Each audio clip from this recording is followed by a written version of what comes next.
예, 안녕하세요. 야놀자 김종윤입니다. Hello, Kim Jong-un from Yanulja. 야놀자는 굉장히 시기를 잘 타고난 회사인 것 같습니다. 만약에 지금 시대가 굉장히 노멀했다면 야놀자는 크게 성공하기 어려웠을 것 같습니다. 하지만 지금 시대는 저희는 뉴 노멀이라고 생각을 하고 그렇기 때문에 많은 것이 바뀌고 있고 이러한 변화 가운데서 어떤 식으로 혁신을 하고 DT를 하고 DX를 할지를 고민을 하면서 조금 더 빠르게 성장하고 새로운 비즈니스 모델을 시도할 수 있었던 것 같습니다. 오늘 저는 저희가 어떤 식으로 생각을 했고 단순하게 기업의 성공의 문제가 아니라 국가의 성공이자 혹은 글로벌에서 저희 산업의 성장에 있어서 얼마나 중요한 부분이 있지, 스타트업이 유니콘 혹은 그 이상으로 성장하면서 무엇을 바꿀 수 있는지에 대해서 저희의 생각을 말씀드리고자 합니다. 그래서 오늘의 주제는 뉴 노멀 시대의 디지털 전환, DX, 결국은 사람과 데이터의 힘이다입니다. 저는 저희가 말씀드려야 될 내용에 앞서서 산업을 어떻게 바라보고 있는지를 먼저 말씀을 드리고자 합니다. 왜냐하면 그 섹터, 인더스트리가 없이는 성장이라는 건 올 수 없기 때문입니다. 보시는 것처럼 관광 산업은 전 세계 글로벌 GDP의 10% 이상을 차지하는 엄청나게 중요한 섹터입니다. 중요하고 규모가 있고 그리고 성장할 수 있는 섹터이기 때문에 저는 여기서 많은 기업들이 스타트업에서 유니콘으로 성장할 수 있는 기회가 마련될 수 있다고 봅니다. 관광이 아니더라도 결국 이렇게 GDP에서 큰 영향을 미칠 수 있고 지속적으로 성장하고 있는 섹터를 잘 찍는 것, 이것이 굉장히 중요한 요소라고 생각을 합니다. 그리고 또 하나는 미래에 대한 예약이죠. 요즘 ESG 얘기를 많이 합니다. 그리고 사실 대한민국도 ESG 이슈가 굉장히 큽니다. 보시는 것처럼 국가별 ESG 리스크에서 한국은 굉장히 위험하다라고 불리는 그런 국가입니다. 저는 관광은 기술적으로도 그렇지만 부의 재분배에 있어서 가장 의미 있는 성과를 만들 수 있는 섹터입니다. 관광은 내가 지금 위치하고 있는 집에서 돈을 쓰지 않습니다. 이동을 하고 내가 처음 가보는 지역들, 사람이 많이 몰려있는 게 아니라 사람이 없는 지역으로 이동을 합니다. 부의 재분배가 가능한 거죠. 결국 대한민국이 가지고 있는 두 가지 이슈, 제조업으로 몰려있는 산업 구조, 그리고 ESG 리스크라는 것을 서비스업의 강화, 그리고 부의 재분배라는 새로운 테마를 통해서 이 산업 자체가 해결할 수 있다는 것입니다. 그리고 그러한 해결, 그러한 이슈, 그러한 리스크에 대해서 국가와 기관과 기업과 개인이 인지하고 있기 때문에 혁신을 가져왔을 때 조금 더 환영받고 빠르게 어답션이 되는 것 같습니다. 저는 대한민국에 있는 기업으로서 저희가 시작을 했기 때문에 대한민국의 상태를 조금 더 생각을 해봤습니다. 우리는 엄청나게 강력한 컨텐츠를 가지고 있습니다. 저희가 싱가포르에서 푸드테크 사업도 하고 클라우드 솔루션 사업도 하는데 대한민국의 회사다 혹은 K푸드다 혹은 대한민국 문화다라고 얘기했을 때 엄청난 환영을 받는 것을 경험을 했습니다. 강력한 컨텐츠가 있는 거죠. 관광을 할 수 있는 알맹이가 굉장히 강한 나라입니다. 근데 실제 우리가 관광 산업을 잘하고 있냐라고 하면은 보시는 것처럼 관광 경쟁력 지수는 굉장히 낮고 GDP에서 관광 산업이 차지하고 있는 비율도 굉장히 낮습니다. 잘 못하고 있는 거죠. 갖고 있는 건 많은데 실제 잘 못하고 있다면 잘하기만 하면은 엄청나게 큰 기회가 될 수 있다라고 생각을 합니다. 저는 우리가 가진 게 많기 때문에 하지만 우리는 아직은 충분히 그 산업을 키우지 못했고 그 키우지 못하는 이유들을 기술을 통해서 해결할 수 있다라고 하면은 생각하는 것보다 훨씬 더 큰 성장을 만들 수 있다라고 생각을 하고 있습니다. 마지막으로는 섹터가 얼마만큼 많은 투자가 이제까지 누적적으로 이루어져 왔냐입니다. 산업 중에서 중요한 게 뭐예요? 라고 질문을 하면은 거의 이 5가지 산업이 언급됩니다. 이커머스, 소매업, 자동차, 바이오, 반도체, 핀텍. 우리는 이 5가지 단어가 굉장히 혁신적이고 글로벌에서 중요한 기술이라고 생각을 합니다. 왜냐하면 이미 투자가 엄청나게 많이 이루어졌기 때문입니다. 이미 누적적 투자가 많다는 얘기는 뭐냐면 그 1등을 내가 뒤집기 어렵다는 겁니다. 이게 대한민국 기업이든 혹은 해외에 있는 유수의 기업이든 이미 투자를 엄청나게 많이 해놨기 때문에 내가 지금 따라잡는다는 것은 쉽지 않는 것이고 그 영역은 이미 기술적 진보가 많이 있다라고 해석할 수 있습니다. 반면에 아래쪽을 보시면 그중에 호텔, 레스토랑, 레저 서비스라는 여행 관련 영역들이 있습니다. 사실 여행은 투자가 별로 이루어지지 않았습니다. 제가 오늘 말씀드릴 많은 이야기들을 들을 때마다 사람들은 이렇게 얘기를 합니다. 특히 한국에서요. 다 좋은데 그거 왜 야놀자밖에 못해? 해외에 있는 엄청나게 좋은 기업들이 많은데 그 기업들이 했겠지. 근데 제가 해외에 나가서 얘기를 하면은 이렇게 얘기를 합니다. 야, 너네 어떻게 이런 생각을 했어? 우리는 글로벌로 1등 기업임에도 불구하고 이거 못했는데 너네는 꽤 큰 어치브먼트를 만들었네. 시각이 다른 거죠. 그 이유가 뭐냐면 아직 이 섹터, 이 산업에 투자가 많이 이루어지지 않았기 때문입니다. 그런 산업은 충분히 우리가 1등할 수 있다는 거죠. 그리고 여행은 굉장히 큰 산업 규모를 가지고 있습니다. 숙박만으로 700조에서 1000조, 여행을 전체로 하면은 3000조. 만약에 디지털화가 잘 된다라고 하면은 전기차처럼 그러면 5000조도 가능한 시장입니다.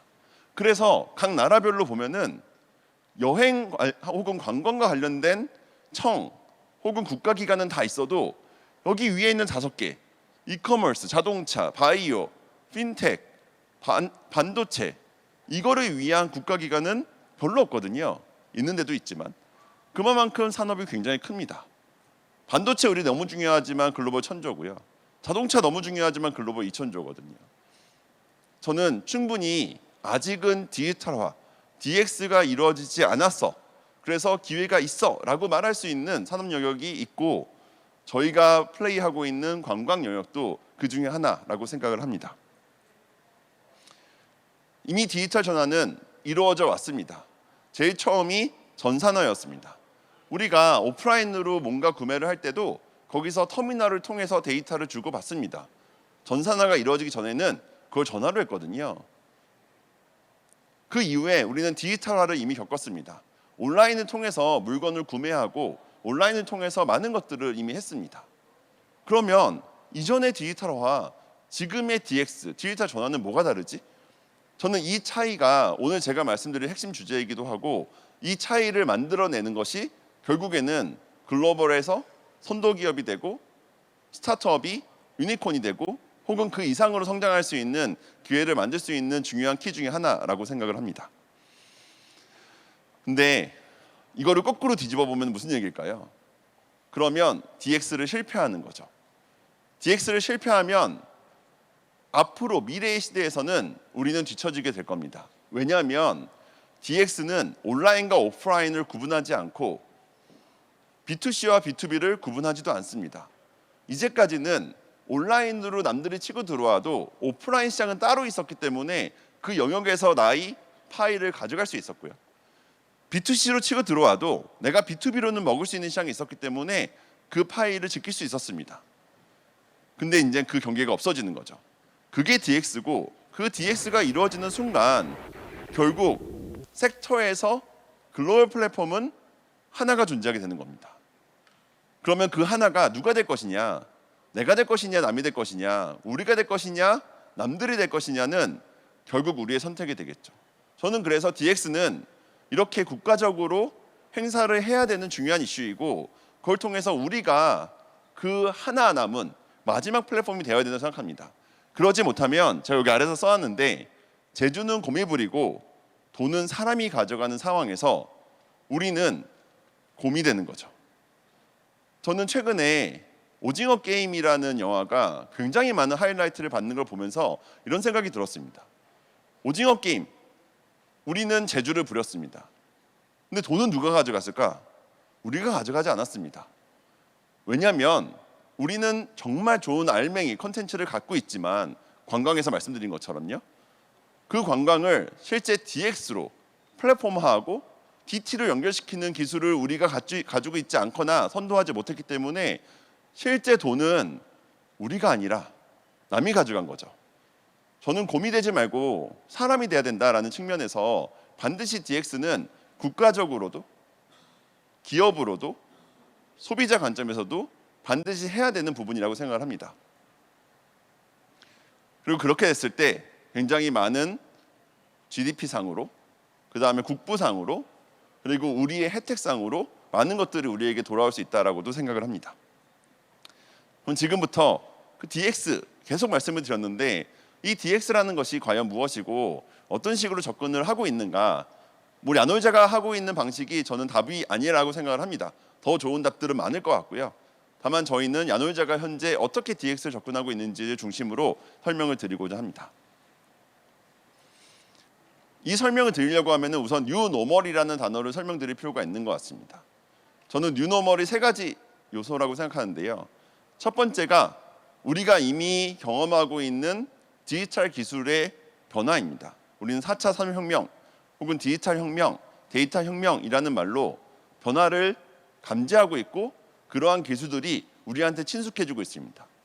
메타버스, 블록체인 혹은 빅데이터, 사물인터넷 이런 기술들을 요즘에는 일반 소비자들도 많이 압니다. 왜냐하면 이미 상용화가 다 되었거든요. 쓰기만 하면은 되는 기술이 된 거죠. 두 번째는 우리가 코로나를 통해서 행동 패턴이 바뀌었습니다. 모바일을 통한 행동 패턴, 그리고 언택트 행동 패턴.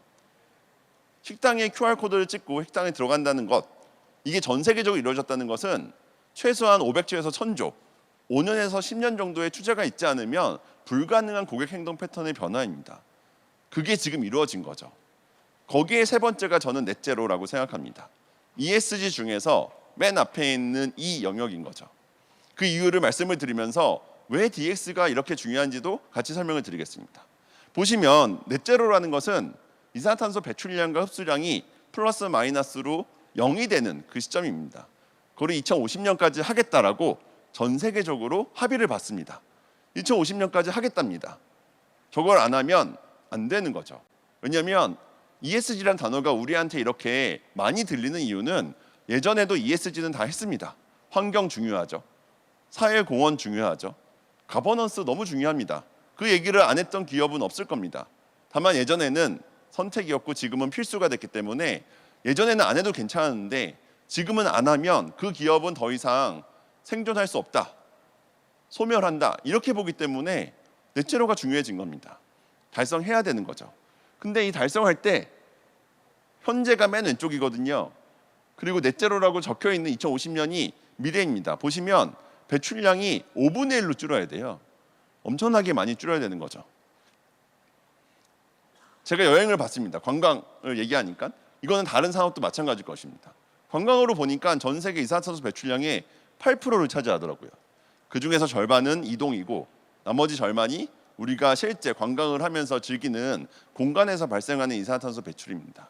어찌되었든 이러한 8%나 되는 엄청난 이산화탄소 배출을 만들고 있는 산업에서 괜찮을 거야 우리가 뭐 석탄 떼는 것도 아니고 석유 떼는 것도 아닌데 상관없지 라고 말할 수 없는 만큼 이산화탄소 배출량을 엄청나게 줄여야 된다는 게 우리한테 닥친 문제라는 거죠.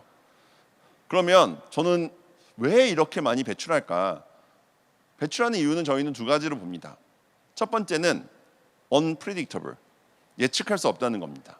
신뢰할 수 있는 데이터가 없다는 겁니다. 제가 집에서 김치를 먹으면 조금만 먹었을 때는 랩에 싸서 냉장고에 넣어놓습니다. 근데 식당에서 아무도 젓가락도 건드리지 않은 김치가 있었더라도 그 김치는 버립니다. 이런 일들이 왜 발생하냐면 신뢰할 수 있는 데이터가 있느냐 없느냐인 거죠. 사실 집에서 같이 먹은 게 더 들어올 수도 있죠. 그럼에도 불구하고 우리는 신뢰할 수 있느냐 없느냐를 가지고 모든 판단을 하고 그것이 낭비의 근원입니다. 두 번째는 과밀, 오버크라우디드입니다. 저는 이게 번들드라고도 불릴 수 있을 것 같은데요. 제가 호텔 객실을 구매를 했습니다. 그러면 여기 계신 분들은 호텔 왔어. 진짜 한번 제대로 목욕도 해보고 밤새 놀아보자. 전기값, 물값, 타월값, 비품값 엄청 쓰시는 분들도 있을 거고요. 어떤 분들은 내가 해외여행을 왔지만 출장이었어요, 하필. 그래서 밤새 일하고 잠깐 잠만 자고 나갔습니다. 별로 물도 안 썼어요. 두 분이 똑같은 돈을 냅니다. 그래서 우리는 더 낭비를 할 수밖에 없어요. 내가 낸 게 아까우니까 낸 거 뽕 뽑아야죠. 이거를 해결할 수 있는 문제는 간단합니다. 프리딕터블하고 다이버시피케이션이 가능하면 됩니다. 우리가 아이템아이즈라고도 부릅니다. 뭐냐면 다 분리를 하는 겁니다. 내가 쓴 물값만큼, 내가 쓴 전기값만큼, 내가 쓴 타월값만큼, 내가 쓴 만큼만 청구를 하게 되면은 나한테 적절한 것만 쓸 겁니다. 왜냐하면 집에서 타월 한 장 쓰시는 분이 꼭 호텔 가면 두 장, 세 장 쓰시거든요. 이런 것을 막으려고 했을 때 어떻게 하느냐, 신뢰할 수 있는 데이터를 어떻게 주고 어떻게 아이템아이즈를 해서 다변화를 시키고 다양한 상품을 내가 쓴 만큼만 청구하게 할 것이냐, 저는 그게 데이터라고 생각을 합니다. 예전의 데이터와 지금의 데이터는 다릅니다. 예전의 데이터는 거래를 위한 트랜잭션을 연결시켜주는 에이전시로서 역할을 했던 것이고, 그게 아까 앞에서 말씀드렸던 디지타이제이션이라는 시대에서의 플랫폼인 거죠. DX로 전환될 때는 공급자와 소비자를 엔드투엔드로 연결시키는 데이터의 흐름을 가져가야 됩니다. 그렇게 가져가게 되면은 프리딕터블하고 아이템아이즈를 통해서 훨씬 더 다변화되어 있는 고객한테 오퍼가 가능한 거죠. 그렇게 연결이 되어야 이산탄소 감축이 가능하다는 겁니다. 여기서 제가 꼭 강조드리고 싶은 것은 이것입니다. 야놀자는 ESG가 저희 기업의 비전은 아닙니다. 저희는 고객한테 더 좋은 서비스를 주고 공급자들을 자동화시켜서 비용을 낮춰서 더 많은 돈을 벌게 해주는 것을 저희 기업의 모토로 삼고 있습니다. 공간의 디지털화라는 단어로요. 근데 저희가 이 행위를 하면 넷제로가 연결이 된다는 겁니다. 그게 DX가 무서운 거고, 그게 이 DX의 힘이라고 생각을 합니다. 테슬라라는 기업이 있습니다. 제가 테슬라 관련된 일을 굉장히 옛날에 좀 했었거든요. 그 당시에 테슬라가 잘 될 거라고 생각을 했었습니다. 이유는 뭐냐면 이산화탄소 배출 기준이 엄청나게 바뀌고 있었거든요. 유럽의 배기가스 배출 기준이 엄청나게 바뀌고 있었습니다. 근데 그걸 제대로 준비하고 있는 기업이 테슬라밖에 없었어요.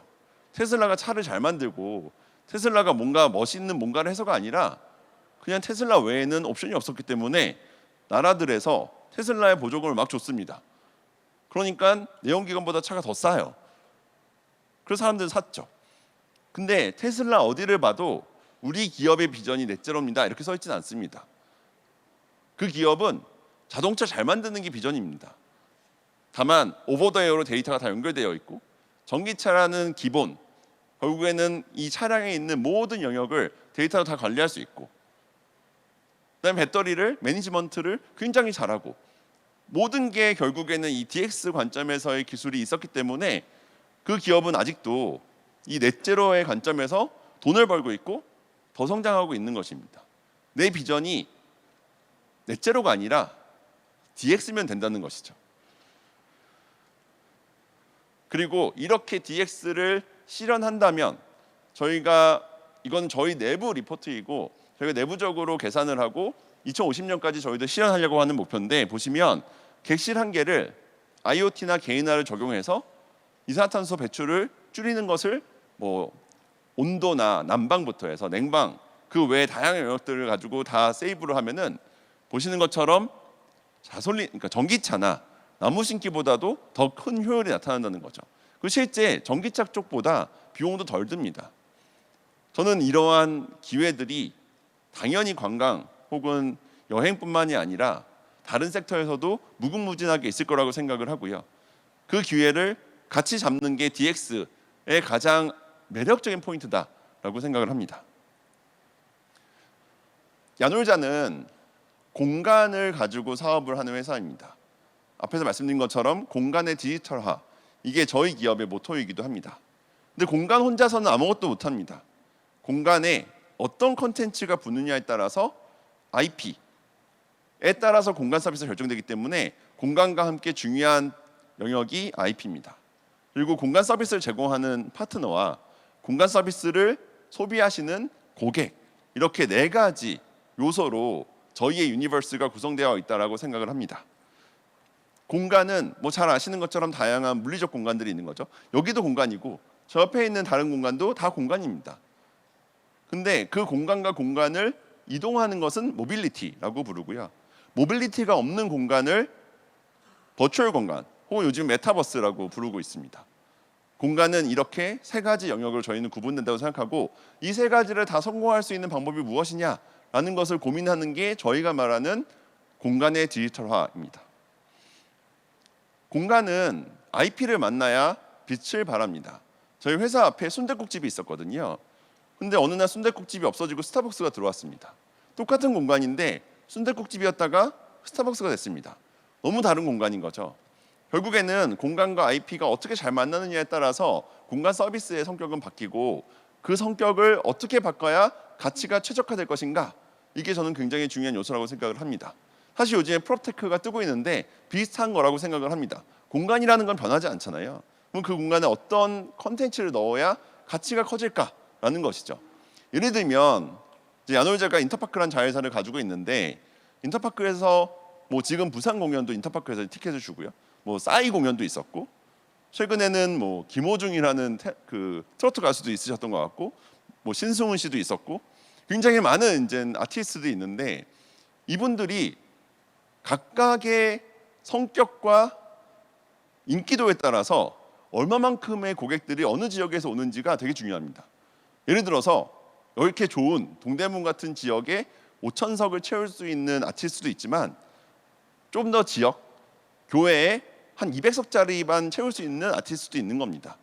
그러면 그분들은 IP라는 걸 들고 있지만 내가 어떤 공간에서 공연을 할 거냐, 이게 너무 중요한 거죠. 그리고 그 공간이 물리적 공간이 아니라 버추얼 공간이 될 수도 있는 거죠. 저희는 우리가 만드는 IP들이 각 공간에 얼마만큼 잘 디스플레이 될 수 있느냐라는 것을 만드는 회사다. 그것을 결합하고 그것을 통해서 공간의 가치를 더 높이기 위한 방법을 찾는 그러한 것이 저희 회사가 하고 있는 일 중에 하나입니다. 여기서 꼭 말씀드리고 싶은 게 뭐냐면 아까 제가 이커머스 얘기를 드리면서 이커머스는 많이 발전했다. 근데 저희 산업은 그렇지 않다라고 말씀을 드렸습니다. 그 이유를 B2C 혹은 B2B2C를 가지고 좀 설명을 해보고자 합니다. 우리는 플랫폼에 길들여져 가고 있습니다. 물건 살 때 플랫폼을 통해서 물건 많이 사시잖아요. 오프라인의 매장도 플랫폼이고 온라인의 사이트도 플랫폼입니다. 앱도 플랫폼이고 그러면 그 플랫폼이 무슨 역할을 하느냐? 공급자의 브랜드를 지워버립니다. 만약에 공급자 브랜드가 너무 유명해요. 이거는 정말 구하기 힘든 레어한 아이템이거나 혹은 그 브랜드가 너무너무 유명합니다. 그러면 그 브랜드는 플랫폼을 떠납니다. 그게 아마존에서 나이키가 막 떠나고 이런 것들이 발생하는 이유인 거죠. 그 이유가 뭐냐면 플랫폼은 브랜드를 통해서 의사결정하는 게 아니라 플랫폼이 해주는 대로 고객들이 사게 만드는 게 그들의 파워입니다. 그래야 돈을 벌거든요. 그러다 보니까 B2C 서비스에서는 제조사 혹은 제가 음식 배달을 시키면 레스토랑 이들의 브랜드가 아니라 나는 플랫폼한테 서비스를 받고 있다라고 착각을 하게 됩니다. 플랫폼한테 음식을 시키고 플랫폼이 나한테 배달을 해주고 플랫폼이 다시 당신 이런 것들 시켰으니까 이런 것도 한번 먹어보세요라고 제안받고 또 그걸 시키고 그러면 어느 순간 내 머릿속에는 그냥 플랫폼이 나한테 서비스 주는 거죠. 실제는 레스토랑에서 만들었고 실제는 제조사에서 물건 만들었지만 그렇게 생각하지 않습니다. 점점 시간이 지나면 브랜드의 힘은 점점 약화될 수밖에 없는 거고 브랜드들은 약화되기가 싫으면 도망가는 거죠. 근데 저희 공간 서비스는 그렇지가 않습니다. 야놀자든 인터파크든 제가 예약을 했습니다. 호텔을. 그러면 그 호텔을 야놀자가 서비스 준다고 생각하시는 분이 있을까요? 없을 겁니다. 인터파크가 항공권을 인터파크에서 예약을 했습니다. 그러면은 인터파크가 비행기를 태워주는구나 라고 생각하는 사람이 없습니다. 왜냐하면 이동을 하거든요.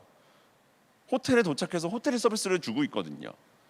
게다가 더 중요한 건 뭐냐면 저희가 음식 배달을 하면 배달이 도착했습니다. 그러면 도착한 것을 고객도 알지만 보통 플랫폼도 알죠. 심지어는 플랫폼만 알고 레스토랑을 모르는 경우도 많아요. 근데 이 영역은 제가 온라인 트래블 에이전시라고 불리는 플랫폼을 통해서 예약을 했습니다. 그리고 나서 고객이 호텔 도착했어요. 그러면 우리는 한테 뭘 물어보나요? 신원인증을 요구합니다. 여권 주세요. 그 다음에 저한테 사인을 하라고 합니다. 계약을 다시 하는 거죠. 그리고 신용카드도 요청합니다. 그럼 뭐 하는 거지? 왜 이런 일이 발생하냐면 데이터 연결이 안 돼 있어요. 그래서 플랫폼은 고객이 체크인한 걸 모릅니다. 나중에 돈 정산할 때 이 사람이 갔었구나라는 걸 아는 수준이에요. 근데 플랫폼에서 그런 일이 없죠. 저희가 물건 올 때도 플랫폼에서 막 검색해 보면은 지금 뭐 배송장을 떠났습니다. 지금 뭐 주변에 와 있습니다. 지금 어디까지 오고 있고 막 몇십 분 후에 도착하는지까지 다 알려주는데 이쪽은 그렇지 않다는 거죠. 여기는 플랫폼이 다릅니다. 플랫폼이 공급자의 브랜드를 지울 수가 없습니다. 왜냐하면 공급자한테 가서 서비스를 받기 때문에 지우는 게 현실적으로 불가능하고 데이터가 끊겨 있습니다. 그래서 제가 이렇게 X 이렇게 해놓은 거죠. 그러면 B2B2C라고 불립니다. 그래서 이거를 좋게 만드는 방법 B2C로 만들면 됩니다. B2C로 만드는 거는 두 개 데이터가 흐르게 만들면 됩니다. 그래서 제가 예약을 하고 호텔에 가든 항공을 가든 레저시설을 가든 전시시설을 가든 공연장을 가든 그냥 내가 예약한 그대로 뭐 어디서 찍든 혹은 뭐 내 얼굴을 이렇게 비추든 손가락으로 뭘 누르든 어쨌든 그렇게 그냥 자연스럽게 들어가는 게 당연한 거죠. 제가 음식 배달을 시켰는데 갑자기 띵동띵동 하는 거예요. 그냥 가시라고 놔두고 계속 띵동띵동 해요. 그래서 사람이 다 들어와가지고 저한테 이거 시키신 분 맞는지 신분증 갖다 달라고. 그것부터 짜증나시겠죠? 신분증 줬습니다. 그랬더니 저한테 사인하시라고 다시 한번 계약해야 된다고. 다시 사인하고 그 다음에 가면 되게 기분 이상하실 거잖아요. 놀라운 거 원래 이랬습니다. 기술이 진보하고 여러 가지 다양한 보안책이 나오면서 지금처럼 편해진 거지 옛날엔 그렇지 않았다는 겁니다. 이커머스도요. 여기 저희는 이렇게 스페이스와 플랫폼이 데이터가 흐르게 만들어서 이렇게 안 좋고 불편하고 이상한 B2B2C 산업에서의 고객 경험을 바꾸겠다라고 생각을 하고 있습니다. 저희는 밸류체인이 존재합니다. 이게 호텔이든 레저시설이든 항공이든 다 똑같은데요. 고객해서 호텔까지 데이터가 4번 정도가 이동되고 이거를 다 매뉴얼로 데이터를 옮깁니다. 굉장히 불편한 거죠. 그리고 접점도 다 끊어져 있습니다. 제가 조식이 포함되어 있는 호텔을 예약했습니다. 그러면 조식을 먹으러 갔을 때 그 앞에서 누가 이렇게 서 있습니다. 그래서 몇 호세요? 뭐 이름이 뭐세요? 이렇게 물어봐요. 그 다음에 확인하고 나서 들어가라고 합니다. 근데 요즘 같은 시대에 아니 나는 이미 그거 구매를 했고 내가 체크인할 때까지 또 한 번 했는데 또 이거 또 확인하네? 이상하잖아요. 그죠? 근데 그러한 경험들이 공급자의 관점으로 보면은 더 황당합니다. 전날 조식을 포함한 사람들 리스트를 정리하고 그거를 프린트하고 그걸 아침에 가져가서 체크한 다음에 다시 돌아가서 입력을 하고 있는 거예요. 서로 굉장히 소위 삽질하고 있는 거죠. 이런 것들을 없애는 것, 이런 것들이 저는 DX라고 생각을 합니다. 근데 DX를 하기 전에도 데이터는 이렇게 연결시킬 수 있었습니다. 4단계든 5단계든 밸류체인도 연결시키고 접점도 다 데이터를 연결시키는 거죠. 이거를 우리는 ERP라고 부릅니다. BPR, PI 뭐 이런 단어를 씁니다. 근데 이렇게 연결시키는 것은 돈이 많이 듭니다. 특히 초기 비용이 많이 들고 그다음 여기 있는 점 중에서 몇 개만 갑자기 뭔가 어떤 이유 때문에 표준이 바뀌게 되면은 다 뒤집어 엎는 행위를 해야 됩니다. 기업에서 ERP 뒤집어 엎는 거, 특히 금융이나 혹은 이런 좀 데이터를 많이 다루는 산업에서는 굉장히 많은 분들이 경험하고 있는 그것을 개별 공급자들이 다 겪을 수가 없는 거죠. 근데 저는 그거에 대한 문제가 디지털 기술로 해결됐다는 겁니다. 클라우드 위에 IoT든 빅데이터든 블록체인이든 머신러닝이든 혹은 메타버스든 우리가 원하는 것들은 다 올릴 수 있고 그걸 통해서 데이터 흐름을 다 통제할 수 있게 된 겁니다. 그 통제가 되기 때문에 DX가 가능해진 거죠. 저는 DX가 가능해졌다는 것을 한마디로 얘기하면은 아까 전에 말씀드린 것처럼 엔드 투 엔드로 데이터가 흐른다라는 단어를 통해서 설명할 수 있습니다. 데이터가 흐르게 되면은 우리는 모든 것들을 할 수 있습니다.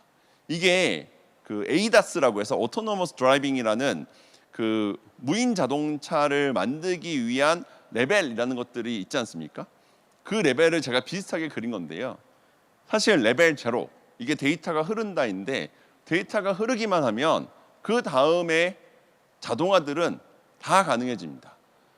로비에서의 자동화, 객실에서의 자동화, 혹은 전체 우리가 여행하는 동안에서의 fully automated personalization, 개인화와 자동화가 같이 이루어지는 것들은 데이터만 흐르면 다 가능해집니다.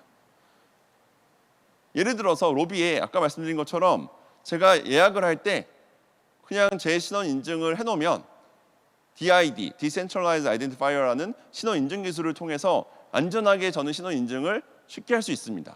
그럼 우리가 했던 여권 보여주고 그 다음에 카드 걸고 다시 계약을 하는 사인을 하고 이런 것들이 충분히 없어질 수 있는 것이죠. 객실에서도 마찬가지입니다. 엘리베이터부터 처음엔 키오스크부터 해서 로비에 있는 엘리베이터, 그 다음에 객실 도어락, 그리고 그 안에 있는 많은 디바이스들을 다 연결시켜서 모바일 하나로 다 통과할 수가 있게 됩니다. 그러면 카드키 같은 것도 줄 필요가 없어요. 사실 카드키가 생각보다 많이 분실되고 있거든요. 그리고 그 분실은 결국 개인정보의 리스크 혹은 보안상의 리스크까지 같이 발생하기 때문에 그런 부분들에 대해서도 문제를 해결할 수가 있습니다. 결국 데이터들이 흐르면 우리가 할 수 있는 모든 것들은 다 가능해진다는 것입니다. 저희는 이러한 비전을 믿고 있습니다. 모든 공간이 디지털화되고 있고 그 디지털되어 있는 공간에 대해서 우리가 엔드투엔드의 데이터 흐름을 가지고 고객 그리고 공급자에 대해서 기존과는 다른 베네핏을 줄 수 있다라고 하면은 이렇게 아직은 DX가 제대로 이루어지질 만큼 투자가 이루어지지 않은 이 관광 여행 섹터에서 새로운 혁신을 만들 수 있을 것이고 그 혁신을 통해서 우리는 글로벌의 선도 기업이 될 수 있고 그것에 대한 기회를 우리는 잡겠다라는 생각을 갖고 있는 회사입니다. 그래서 저희는 클라우드 솔루션 비즈니스를 글로벌로 적극적으로 진행을 하고 있습니다. 우선 저희가 공간이라고 생각하고 있는 대상이 숙박도 있지만 주거, 레저에는 골프장 같은 다양한 레저 영역들이 존재할 수 있고요. 그 다음에 F&B, 레스토랑이나 혹은 카페 같은 이러한 다양한 여행과 레저와 관련돼서 운영될 수 있는 공간에 대한 디지털화. 저희는 이것을 SaaS라고 부르거든요. Software as a Service를 만들고 그걸 통해서 디지털화를 굉장히 저렴한 비용으로 가능하게 만든다라고 생각을 합니다. 이 업계에 계신 분들은 아시겠지만 어카운트 매니지먼트 코스트가 굉장히 많이 들어가거든요. 나한테 물건을 파세요. 나한테 인벤토리를 제공해 주세요. 라고 말하는 이 행위가 굉장히 돈이 많이 드는 행위입니다. 솔루션을 통하면 그 행위에 대한 비용이 들어가지가 않습니다. 저희는 이렇게 다양한 공간에서 저희의 솔루션을 적용하는 작업을 진행을 하고 있고요. 그 다음에 국가적으로 보면은 전 세계 170개국의 60개국 언어로 이러한 솔루션을 제공하고 있습니다. 특히 숙박 그리고 F&B는 이미 글로벌에서 저희가 사업을 하고 있고 특히 숙박 같은 경우에는 클라우드 솔루션으로 쓰고 있는 기업들 중에서는 가장 많은 라이센스를 팔고 가장 많은 클라이언트를 보유하고 있습니다. 약 5만 개 정도의 고객을 보유하고 있고요. 그다음에 다른 주거나 레저나 F&B를 포함하면은 약 한 10만 개 정도의 라이센스를 이미 저희가 팔아놓고 데이터를 연결시키는 작업을 하고 있습니다. 저는 저희가 이러한 사업을 하고 있는 가장 큰 이유는 앞에서 말씀드린 것처럼 산업에 기회가 있고 아직 충분한 DX가 이루어질 만큼 투자가 이루어지지 않았기 때문에 기회가 올 수 있다라고 보고 있고 그것을 우리가 만약에 하지 않으면 남들이 할 것이고 DX의 실패는 결국에는 우리는 재주만 부리는 곰이 되는 것이기 때문에 우리가 먼저 남들을 곰으로 만들고 우리는 돈을 버는 사람이겠다라는 관점으로 접근을 하려고 하고 있습니다. 요약을 하면 그렇습니다. 저희는 공간의 디지털화는 결국 자동화라는 것을 통해서 비용을 절감할 수 있게 만들고요. 데이터 연결을 통해서 저희는 고객들한테는 개인화 그리고 그 개인화를 위한 데이터의 글로벌 유통 사업을 하고 있습니다. 그 두 가지 데이터가 모이면 글로벌 데이터 플랫폼, 요즘에는 데이터 레이크라고 불리는 이 데이터 풀을 만들 수 있고 그 풀에 저희는 다양한 AI 기술들을 도입해서 훨씬 더 좋은 툴들을 만들 수 있게 됩니다. 그리고 이게 비전은 아니지만 이런 것들을 열심히 하다 보면은 2050년까지 넷제로를 달성하기 위해서는 데이터 기술이 없어서는 안 되기 때문에 그 데이터 기술에 기반해서 넷제로 카본 에미션에도 기여를 할 수 있다라고 생각을 하는 그러한 기업입니다. 여기까지가 제가 준비한 내용이고요. 저희는 굉장히 높은 비전을 가지고 있고 그 비전을 위해서 한 칸 한 칸 앞으로 나아가고 있고요. 저희가 처음에 이러한 비전을 가지고 VC를 만나고 투자자를 만났을 때는 약간은 코웃음을 치긴 했습니다. 왜냐하면 좋은 비전인 것 같긴 한데 당신 comparable companies가 있냐? 당신들이 말하고 있는 그러한 비즈니스 모델을 제대로 구현해서 돈 많이 벌고 있는 기업이 있냐? 라고 물어봤을 때 그렇진 않았거든요. 그래서 좋은데 좀 성과를 보이고 다시 찾아오세요 라는 게 저희한테 왔던 피드백들이었습니다. 그 이후에 저희가 계속적으로 뭐 일부 투자도 받고 그다음에 싱가포르 투자청한테도 투자를 받고 그리고 글로벌 넘버원 여행 기업이 있거든요. 부킹홀딩스라고.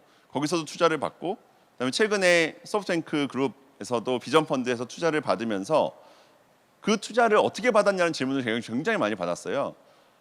근데 제가 말씀드리는 이런 투자자들을 저는 굉장히 초기부터 연락해서 계속 어필을 했었거든요.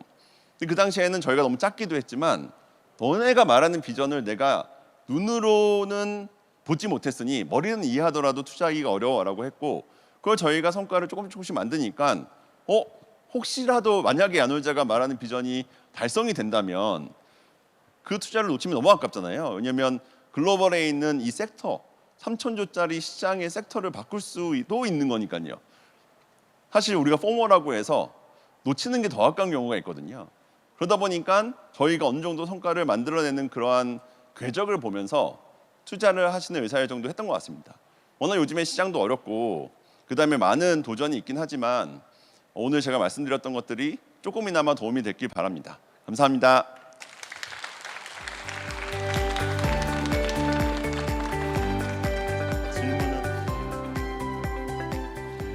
약간 시간이 남아서 혹시 질문이 있으시면 네.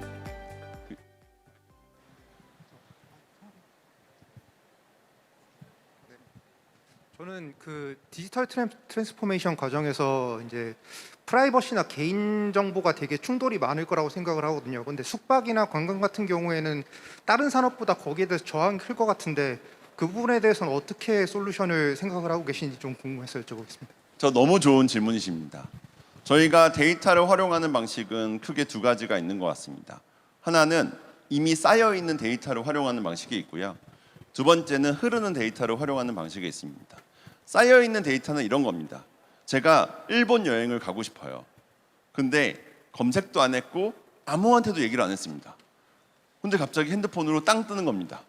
당신 일본 여행 가고 싶죠? 일본 여행을 이렇게 가세요라고 하면 그럼 기분이 어떠세요? 안 좋습니다. 왜냐면 내 속마음을 들킨 것 같은 것은 별로 좋지가 않거든요. 그게 지금 말씀드렸던 개인정보 이슈가 큰 이유입니다.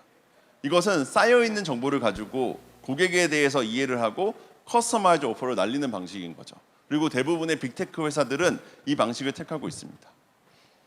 관광과 여행은 굉장히 특이한 성격이 있습니다. 뭐냐면 첫 번째, 제가 제주도 여행을 갔습니다. 얼마 전에.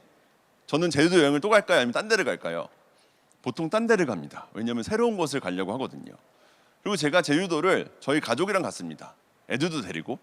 근데 갑자기 그냥 친구들하고 가거나 혼자 가거나 출장으로 가는 경우도 있을 겁니다. 여행을 하는 패턴이 같을까요? 다를까요? 너무 다릅니다. 그러니까 컨텍스트라는 것이 너무 다양할 수밖에 없고 게다가 여행은 또 혼자 안 가다 보니까 의사결정자가 굉장히 애매하거든요. 그래서 이커머스는 패턴 레코그니션이 되지만 여행은 그게 굉장히 어렵습니다. 최근에 구글이 여행 서비스를 접었습니다. 아마존도 예전에 접었고요. 모든 빅테크 기업들이 여행 서비스 접었습니다. 왜냐하면 이커머스에서의 패턴 레코그니션이랑 여행에서의 개인화는 다르기 때문에 그렇습니다. 근데 만약에 제가 일본에 항공권을 끊었어요. 그랬더니 일본에 이런 좋은 그 근처에 호텔이 있으니까 호텔 예약하세요라고 한다든지 제가 항공에 내렸습니다. 내렸더니 그 주변에 렌터카나 혹은 퍼블릭 트랜스포메이션 교통은 이런 겁니다라고 가르쳐준다든지 혹은 제가 체크인을 했더니 룸 서비스는 이런 거고 그 다음에 뭐 엘리베이터 이렇게 타시고 이런 걸 가르쳐준다든지 이런 거는 너무 고마운 정보입니다. 왜냐하면 이미 나는 그 정보를 거기 넣어놨기 때문에 그 정보를 아는 게 너무 당연한 거거든요. 그러니까 이 두 가지가 굉장히 큰 차이입니다. 저는 그래서 저희는 쌓여 있는 정보를 쓰지 않습니다. 정확히는 쌓지도 않습니다. 대신에 흐르는 정보를 가지고 개인화를 하는 게 저희가 포커스하는 부분이라고 말씀드릴 수 있을 것 같고요. 더 구체적인 부분은 워낙 요즘에 규제가 다양하고 하기 때문에 내부 리소스를 가지고 잘 판단하는 것도 중요하다는 답변 드립니다. 감사합니다.